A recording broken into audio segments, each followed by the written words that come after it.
Romanos, capítulo 5, a partir do verso 1 até o verso de número 11. Justificados, pois, mediante a fé, temos paz com Deus, por meio do nosso Senhor Jesus Cristo, por intermédio de quem obtivemos igual acesso, pela fé, a esta graça, na qual estamos firmes, e gloriamo-nos na esperança da glória de Deus. Não somente isso, mas também nos gloriamos nas próprias tribulações, sabendo que a tribulação produz perseverança, a perseverança, experiência, e a experiência, esperança. Ora, a esperança não confunde, porque o amor de Deus é derramado em nosso coração pelo Espírito Santo que nos foi outorgado. Porque Cristo, quando nós ainda éramos fracos, morreu ao seu tempo pelos ímpios. Dificilmente alguém morreria por um justo, pois poderá que pelo bom alguém se anime a morrer, mas Deus prova o seu amor para conosco pelo fato de ter Cristo morrido por nós, sendo nós ainda pecadores. Logo, muito mais agora, sendo justificados pelo seu sangue, seremos por ele salvos da ira. Porque se nós, quando inimigos, fomos reconciliados com Deus, mediante a morte do seu Filho, muito mais, estando já reconciliados, seremos salvos pela sua vida. Não apenas isso, mas também nos gloriamos em Deus, por nosso Senhor Jesus Cristo, por intermédio de quem recebemos agora a reconciliação. Irmãos, eu queria essa noite aproveitar essa oportunidade e agradecer toda a igreja que tem orado por nós e tem nos apoiado e nos sustentado. Momentos tão difíceis que nós passamos. Essa próxima semana agora fazem 4 meses que o Senhor levou a Rebeca, e eu queria aproveitar essa oportunidade, testemunhar de algumas coisas, contar aqui alguns testemunhos e me arriscar a fazer uma exegese desse texto. E nós temos sido sustentados, irmãos, realmente é pela graça e pela misericórdia do Senhor. Nós temos sido carregados nos braços do Pai. A gente, quando para e pensa uma situação dessa, a gente imagina assim, eu nunca conseguiria. E realmente a gente não consegue. É só a misericórdia e a graça do Senhor, porque nós mesmos não conseguimos. E às vezes uma pessoa ou outra, a gente ouve falar, não, é porque é forte. E nós não somos fortes, irmãos. Nós somos fracos, pobres, cegos, nus e necessitados. E se não fosse a graça e a misericórdia do Senhor, eu não sei, o que seria de nós. E nós só estamos de pé, primeiro, é pela misericórdia de Deus, é pela graça. Se não fosse a graça do Senhor. A outra coisa que tem nos mantido e que tem nos sentado é esse apoio. O apoio dos irmãos, dos familiares. Foram centenas de mensagens, centenas de abraços, mensagens de irmãos que estavam orando pela gente, e até hoje tem irmão que me encontra e diz que tem orado por nós, e realmente, irmãos, é isso que tem nos sustentado. E eu não quero parecer nada além daquilo que eu sou, os irmãos me conhecem, sabem de quem nós somos, e eu queria aproveitar essa oportunidade realmente para agradecer os irmãos, porque só quando a gente passa, que a gente sabe o tanto que um abraço, o tanto que um versículo, uma oração, ela faz a diferença na nossa vida, o tanto que ela nos sustenta, o tanto que ela nos mantém, E num desses dias, num desses devocionais, orando ao Senhor, e eu peguei o texto da palavra do Senhor e veio esse texto, que fala sobre essa tribulação, que fala sobre essa perseverança, sobre essa esperança. E eu lendo esse texto aqui, eu encontrei 3 esperanças nesse texto. E eu não queria falar só das coisas ruins, eu queria também falar das coisas boas. Ontem nós tivemos um feriado nacional, e é o feriado de finados, o feriado do Dia dos Mortos. No México tem o Dia de la Santa Muerte, a morte lá é cultuada como se fosse um ídolo, e eles têm o Dia da Santa Morte, e as pessoas têm a caveirazinha da morte em casa como um estante. E aqui não se comemora o Dia da Santa Morte, mas comemora-se o Dia dos Mortos. Mas o nosso Deus não é Deus de mortos, o nosso Deus é Deus de vivos. E a palavra do Senhor fala que aquele que morreu, no mesmo dia, ele já passa da morte para a vida. E o versículo diz que ao homem cabe morrer uma só vez, e vindo depois disso, o juízo. Então eu não sei se você tem o costume de visitar os mortos, de cultuar os mortos, mas esse é um costume que não está na palavra do Senhor. Isso não está de acordo com a Bíblia Sagrada. Às vezes é uma tradição que nós recebemos dos nossos pais, dos nossos avós, mas a palavra do Senhor fala que o nosso Deus é Deus dos vivos, Ele não é Deus dos mortos. Então, nesse texto aqui, eu queria falar sobre esperança. É um texto que fala de tribulação, é um texto que fala sobre provação, mas é um texto que fala sobre esperança. E a primeira esperança que eu encontrei nesse texto, os irmãos podem ler juntamente comigo, ela se encontra no versículo número 2. Vou ler o 1 e o 2.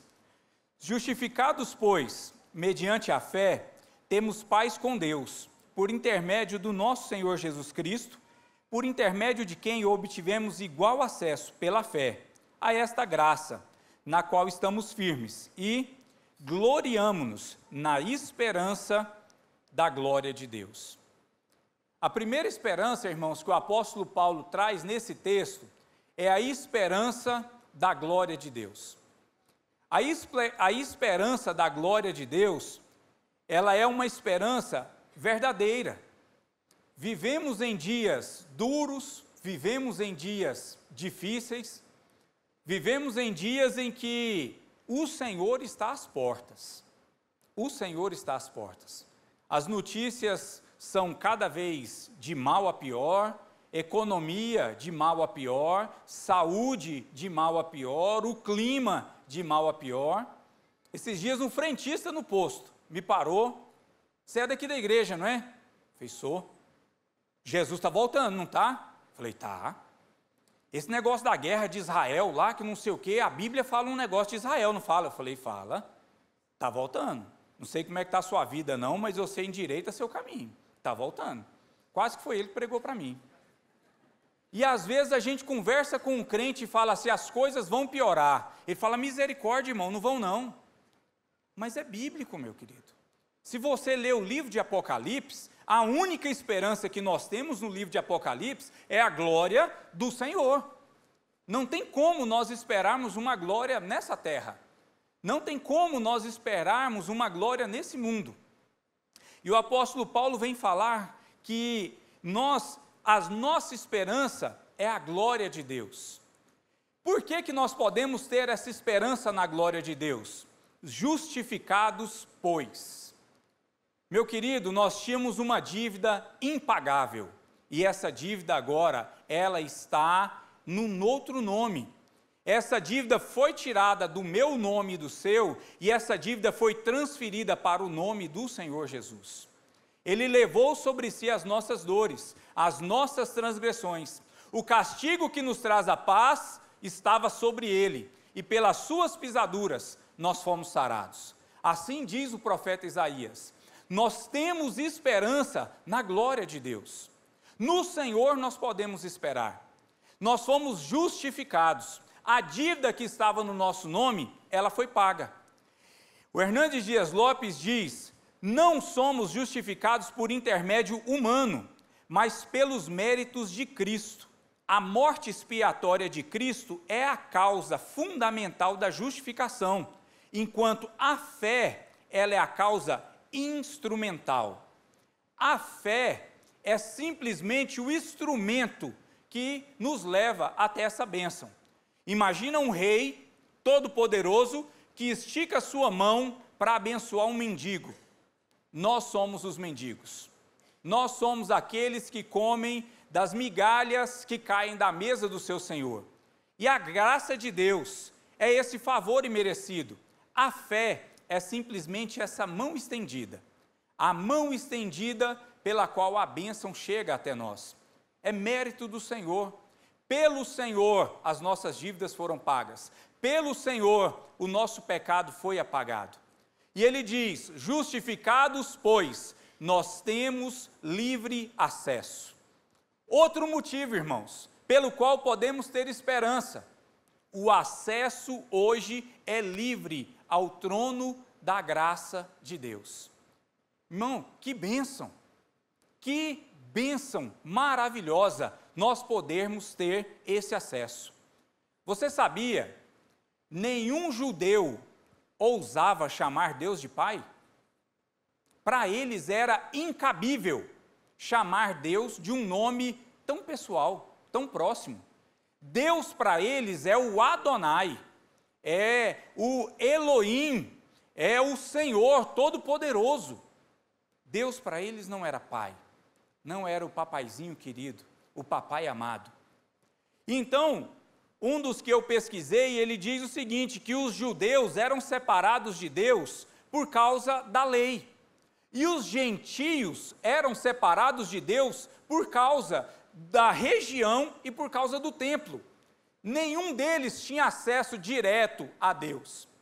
Nenhum deles tinha acesso direto ao trono da graça do Senhor. E hoje, com a simples oração, em pé, sentado ou ajoelhado, com os olhos abertos ou com os olhos fechados, nós temos livre acesso ao trono da graça de Deus. A primeira esperança que nós temos nesse texto, meu irmão, é a esperança da glória de Deus. Nós temos acesso. A morte do Senhor nos concede isso. A morte do Senhor nos diz que hoje o caminho está livre. O véu foi rasgado. Não temos mais essa separação. Meus irmãos, não precisamos mais trazer animais para serem sacrificados aqui no culto. Nós não precisamos mais buscar um sacerdote. Nós não precisamos mais de um dia certo para invocarmos o nome do Senhor. A primeira esperança que nós temos nesse texto é a esperança da glória de Deus. Nós temos o livre acesso à presença do Senhor. Porém, John Stott diz que nesse texto nós temos paz, graça e glória. Sim, porém, o texto também nos fala dos sofrimentos. O texto também vai falar que nessa vida nós temos alguns sofrimentos. E a segunda esperança que nós vemos nesse texto é uma esperança que será produzida na vida do cristão fiel. Nós podemos perceber isso do verso de número 4 em diante. Leia comigo, por favor. Do verso 3. Não somente isso, mas nos gloriamos nas próprias tribulações, sabendo que a tribulação produz perseverança, a perseverança, experiência, e a experiência, esperança.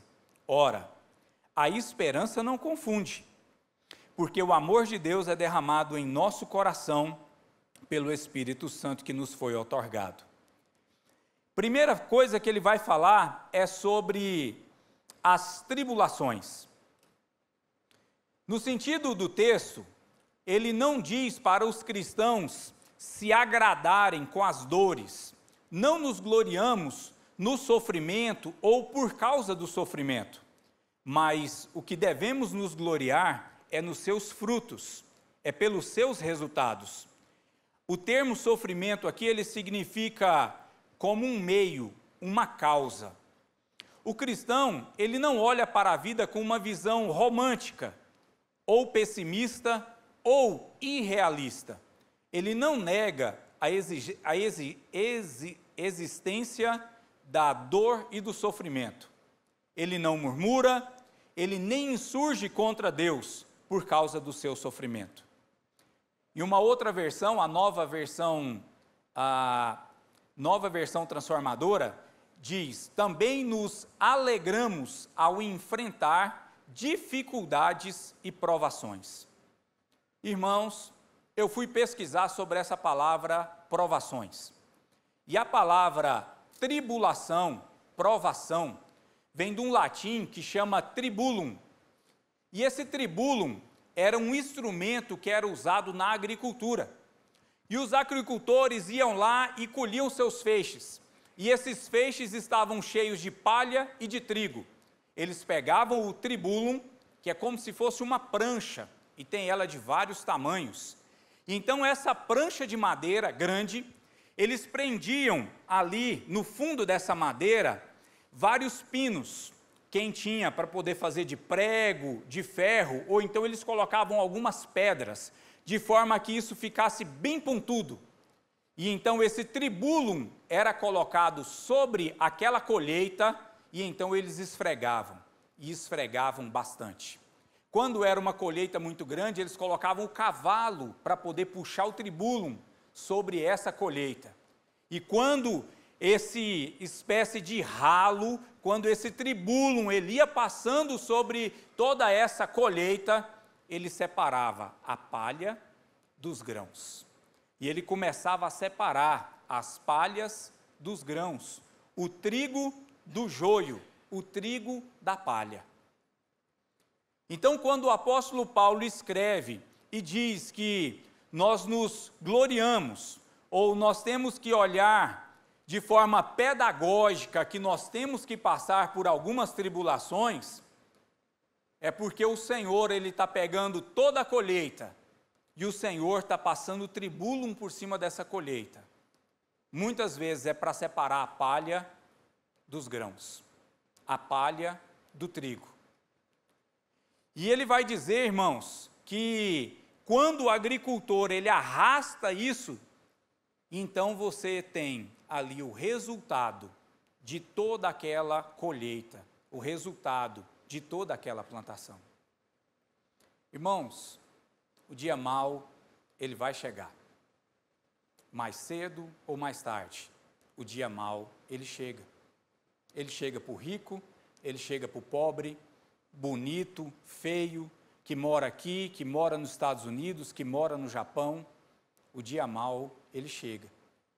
E foi o Senhor Jesus que falou isso, que a casa que está edificada sobre a rocha, ela vai sustentar no dia da tempestade. Mas se nós edificarmos a nossa casa sobre a areia, nós não vamos suportar essas tempestades, essas chuvas fortes. E o apóstolo Paulo está usando aqui, no sentido de que essas tribulações, elas não vêm para destruir o cristão, elas não vêm para destruir o servo do Senhor, mas essas tribulações, elas vêm para refinar, essas tribulações, elas vêm para tirar as impurezas, essas tribulações, irmãos, elas vêm para tirar aquilo que não agrada ao Senhor. E muitas vezes, quando as coisas estão muito bem, nós continuamos com os nossos maus costumes. E aí, de vez em quando, o agricultor, ele tem que pegar o tribulum e passar sobre a plantação. E tem que passar sobre a colheita, para ele ter uma noção de quanto ali é palha e de quanto ali realmente tem um fruto, tem um grão, tem um trigo. O apóstolo Paulo vai falar sobre a tribulação, e em seguida, depois que ele fala da tribulação, ele vem falar sobre a perseverança. Isso somente, verso 3, não somente por isso, mas também nos gloriamos nas próprias tribulações, sabendo que a tribulação produz perseverança. Em uma outra versão eu encontrei, ao invés de perseverança, ele usa o termo paciência, a nova tradução na linguagem de hoje. E nova versão transformadora também chama isso de paciência. a tribulação, ela tem um aspecto pedagógico. A tribulação, ela tem um aspecto de produzir em nós um resultado. A tribulação, ela vem, e muitas vezes da parte do Senhor, talvez não, mas o objetivo final da tribulação é produzir a paciência. Alguns textos vêm com esse nome de perseverança, outros nomes vêm com o texto da paciência, mas nós só vamos saber se nós temos paciência ou não quando nós somos colocados à prova. Quando é um dia da adversidade. Quando o trânsito está totalmente diferente daquilo que nós estamos acostumados. Quando a vida financeira sai de controle. Quando a enfermidade bate na porta. Então, essas circunstâncias, ele vem dizer que ela vem para provar. A palavra em grego, ela significa paciência triunfadora. É a paciência diante das circunstâncias adversas. E é um espírito que enfrenta estas coisas e supera. Quando estamos nos momentos difíceis, precisamos ter convicção da presença de Deus nas nossas vidas. Isso significa saber que Deus está no controle, forjando em nós o caráter de Cristo.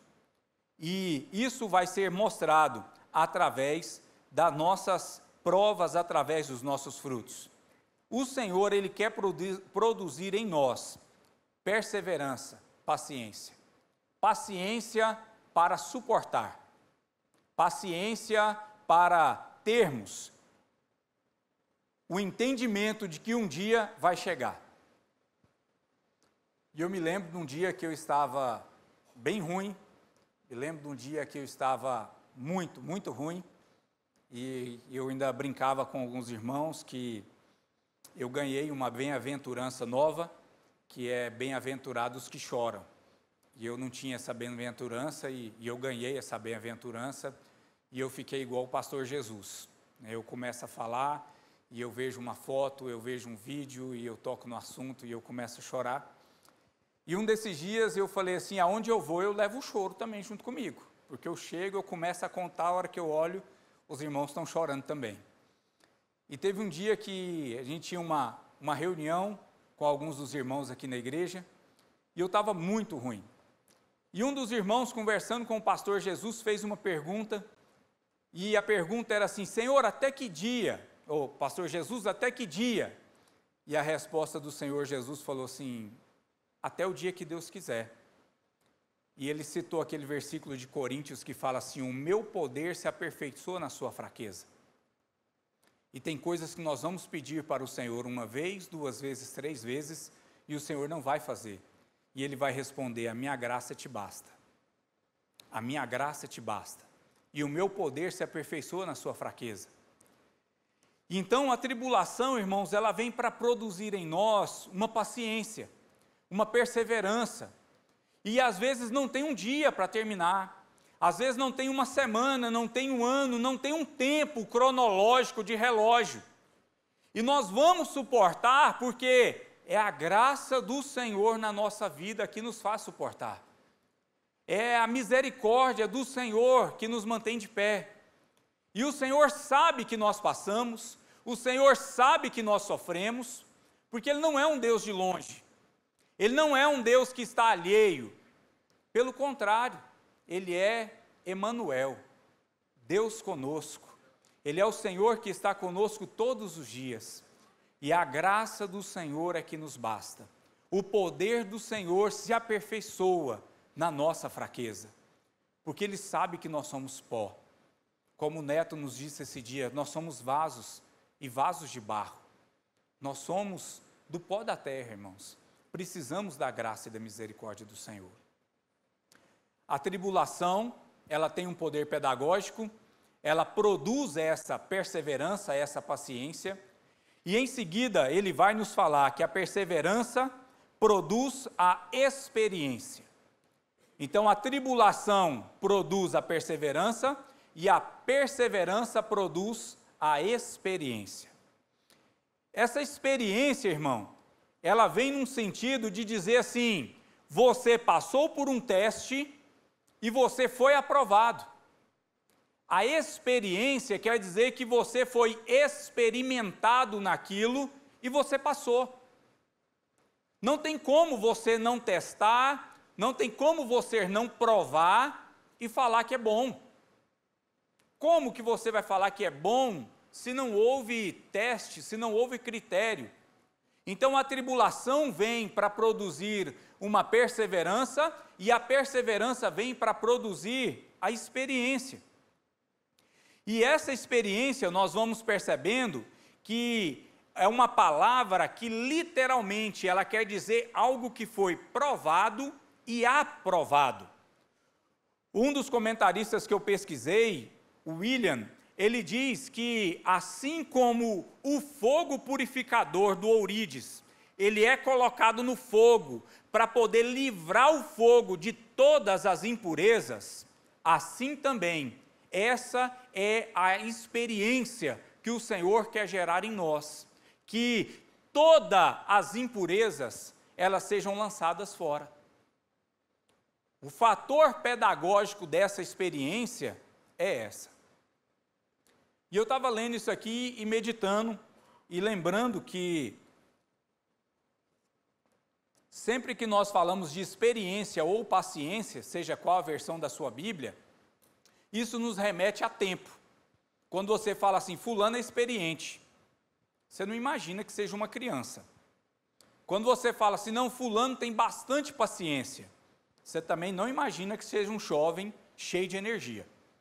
Quando nós falamos que a pessoa tem uma certa experiência, que a pessoa tem uma certa paciência, isso nos remete a tempo. Isso nos remete a uma pessoa que ela já tem um tempo de serviço. Você olha para o prestador de serviço e você prefere esperar um prestador de serviço que tenha experiência do que você contratar um aventureiro. Porque você não quer alguém sem experiência. E é essa experiência de conhecer, essa experiência de viver, essa experiência de saber que vai ter um tempo, mas que esse tempo não é hoje.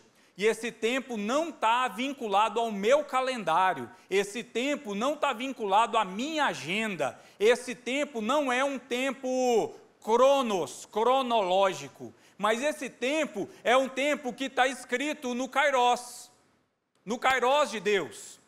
E nós não sabemos quando é esse tempo, nós não sabemos quanto tempo nós precisamos para ter essa experiência.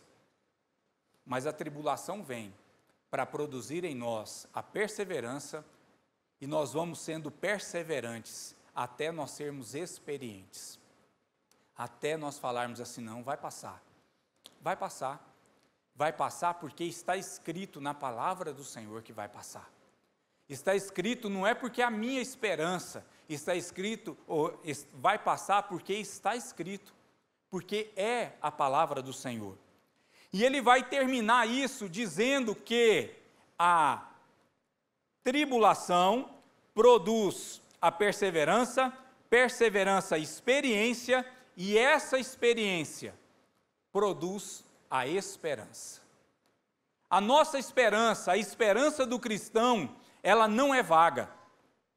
A esperança, ela é a esperança de quem teve um caráter provado, aprovado, de quem foi testado e passou no teste. Vocês sabiam que o Inmetro, quando ele vai fazer os testes nos capacetes dos motoqueiros, eles colocam esse capacete numa prensa e eles começam a colocar peso em cima dessa prensa.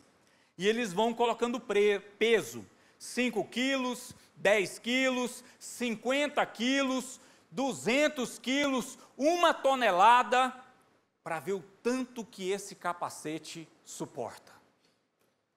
E aí, quando o capacete suporta aquele teste, aquela pressão esperada, ele ganha um selo.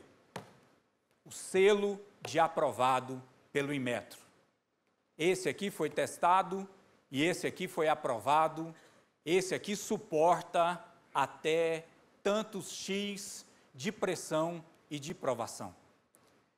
Então, a esperança que nós temos, irmãos, é uma esperança que não é ingênua. A esperança do cristão, ela não é uma esperança como quem espera no nada. Mas a esperança do cristão é uma esperança de quem experimentou, de quem conhece e de quem sabe que Deus é vivo, que Deus é real, que Deus responde, e assim como Ele responde hoje, Ele vai continuar respondendo amanhã. Glória a Deus por isso, porque essa obra não depende de nós. É uma obra que vem da parte do Senhor. E Ele vai dizer que essa nossa esperança, ela não é uma esperança vã, ela não é uma esperança vazia, ela é uma esperança que não nos deixa envergonhados. Nós ficamos envergonhados quando nós confiamos em alguém ou em alguma coisa e de repente nós somos decepcionados. Então vem a vergonha. Mas quando nós lemos no verso número 4, nós vamos perceber que a perseverança produz a experiência produz a esperança. E no verso número 5 ele vai dizer o seguinte: ora, a esperança ela não confunde, porque o amor de Deus é derramado em nossos corações, pelo Espírito Santo que nos foi outorgado. E aí você pode me dizer assim: Ricardo, você está falando de tribulação, de perseverança, por causa do momento que você está vivendo. E porque você vive na igreja, você é uma pessoa religiosa, você vive aí buscando as coisas de Deus, mas você está falando só de futuro. Você está falando de uma esperança, de uma glória, de algo que ainda vai vir. Mas no verso de número 5, ele vai dizer o seguinte: essa esperança ela não confunde. Em outra versão, ela diz que nós não ficamos envergonhados, porque o Espírito Santo ele é derramado no nosso coração, e é hoje. Isso não é amanhã, isso não é para o futuro, não é para o dia da sua morte. E ele vai dizer que nós não ficamos envergonhados e não ficamos a ver navios, porque a esperança é derramada no nosso coração pelo Espírito Santo, que nos foi outorgado. O Espírito Santo, ele nos dá essa confirmação hoje. O Espírito Santo nos ajuda a passar nas diversidades hoje. O Espírito Santo está disponível para nós hoje. Não só para o dia da nossa morte, não só para, sei lá, daqui quanto tempo. Eu não sei como que você planejou isso. Ou talvez você nunca tocou no assunto de tanto medo. Mas uma das coisas que eu aprendi com tudo que nós temos passado é que eu fazia um plano assim: a morte está lá longe. A morte vai demorar a chegar. Jesus voltar então, está bem longe. Ele vai voltar, mas está longe. Está bem longe.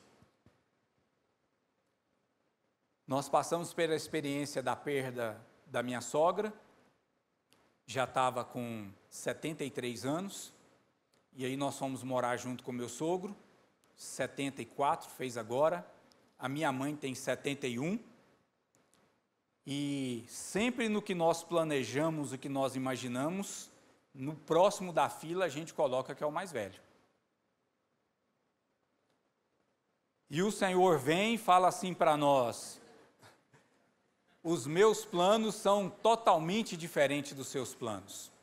Os meus projetos são totalmente diferentes dos seus projetos. Eu não sei com quantos anos que você imagina que você vai viver. Eu não sei quão longe você imagina que a morte esteja. Mas eu entendi, irmãos, e eu aprendi que a morte não é que ela está bem ali, não. A morte ela está bem aqui. Ó. A morte está bem aqui. O céu está bem aqui. É um passo, é um minuto, é uma noite, é uma viagem que não se completa. Nós tivemos aqui o sepultamento da Regina, e eu sentei nesse banco, e aí passa todo aquele filme na nossa cabeça, e eu não sei se essa voz foi de Deus ou foi da minha cabeça mesmo, mas Naquele dia eu falei assim, ontem foi a Rebeca, hoje foi a Regina, amanhã sou eu. Amanhã sou eu. Um dia para o Senhor, irmãos, é como se fossem 1000 anos. 1000 anos para Deus é como se fosse o dia de ontem. Assim escreve o apóstolo Pedro. O tempo, irmãos, ele só tem importância para nós. Para Deus não faz diferença. Se a Rebeca tinha 7 anos, se ela tinha 1 ano, se ela tinha 70 anos. Para Deus também não faz diferença a nossa idade. Meus queridos irmãos, o Espírito Santo ele é derramado sobre nós hoje. O Espírito Santo ele é outorgado para nós hoje. A outorga é uma garantia. A outorga quer dizer que você tem direito de usar. Não é seu, mas você tem a outorga, você pode usar. Pode usar, você outorgou. Nos foi outorgado o Espírito Santo.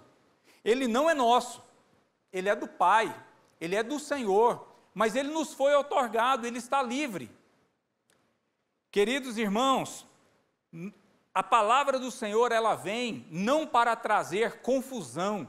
A palavra do Senhor vem, não é para nos trazer a desesperança, mas a palavra do Senhor vem para nos trazer a esperança, que nós não ficamos confundidos. Ora, a esperança não confunde, porque o amor de Deus é derramado sobre o nosso coração.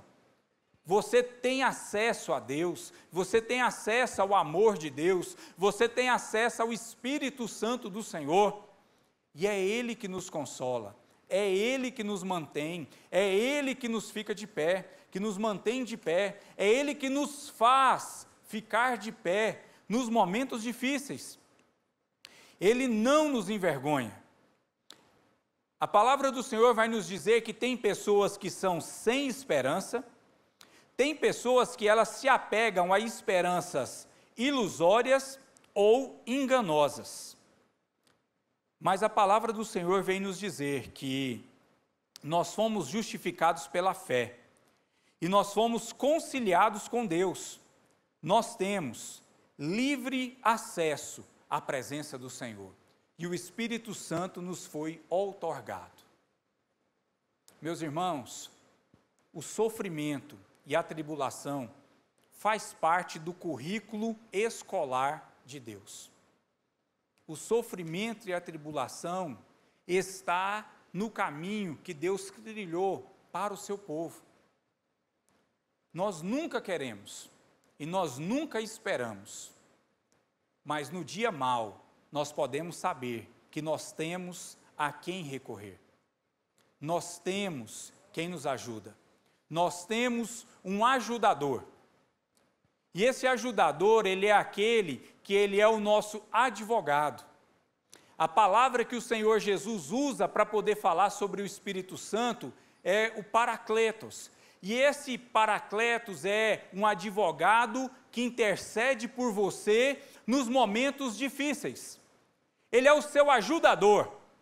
É aquele que vai te segurar e te sustentar no dia mau, no dia que as pernas estiverem sem força. Esse é o ajudador, esse é o advogado que nós temos, que intercede por nós, junto ao trono da graça de Deus. Louvado seja o nome do Senhor, exaltado seja o nome do Senhor, porque a nossa esperança não é uma vã esperança. A primeira esperança que nós temos nesse texto é a esperança da glória de Deus.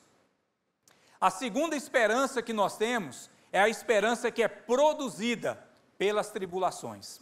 E a terceira esperança que nós temos nesse texto é a esperança dada pelo Espírito Santo que nos é outorgado, derramado. O termo em grego aqui para esse derramado é o mesmo termo que ilustra uma cachoeira, que ilustra uma cascata de água que é derramado sobre você. Não é a contra-gotas que vem de pouquinho, não. Mas o Espírito Santo, ele vem na nossa vida como uma cascata. Ele vem na nossa vida para nos inundar. Ele vem na nossa vida para nos banhar. Porque nós não temos força, irmãos, de nós mesmos. nós dependemos do Senhor.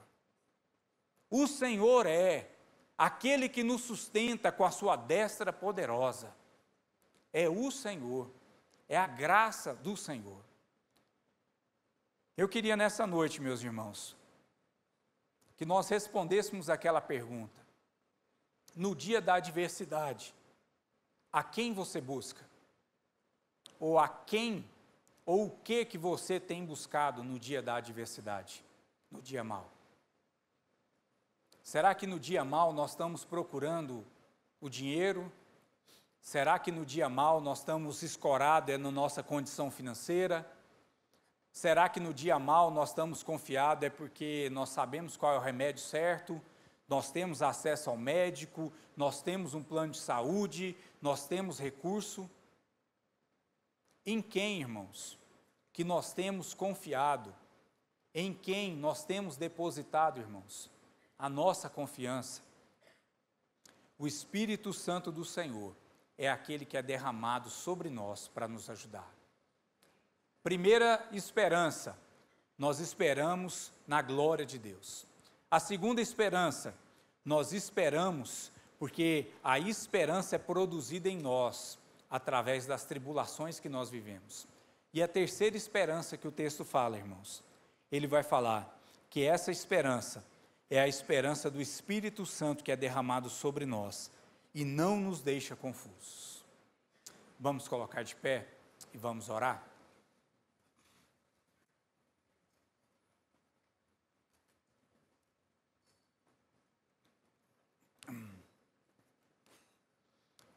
Uma das coisas que o Senhor tem ensinado e tem tratado um pouco mais é em relação às obras que são obras de Deus e às obras que são palhas. E uma das sequelas que eu fiquei é que a paciência ficou bem curta. E no dia que eu estava lendo esse texto, eu entendi e falei, Senhor, eu quero ter a paciência desse texto. E o texto vai dizer que tem muitas obras que nós fazemos que são palhas. E às vezes nós gastamos muito tempo com a palha e largamos o trigo para trás. Às vezes nós gastamos todas as nossas energias colhendo palha e arrumando essa palha, e estamos guardando essa palha e brigando com os irmãos por causa dessas palhas. Mas no dia, irmãos, as nossas obras elas vão ser colocadas no fogo. E só vai ficar aquela obra que for obra verdadeira, aquela que é obra de Deus. O que for palha, esse aí não vai passar. E às vezes eu olho e falo assim, que tem tanto irmão brigando um com o outro por causa de um feixe de palha, e eu falo, meu irmão, isso é palha. Você não enxergou até hoje que isso é palha? Não tem trigo nenhum aí, que isso aí não vai produzir nada, que isso aí não vai alimentar ninguém, isso é palha.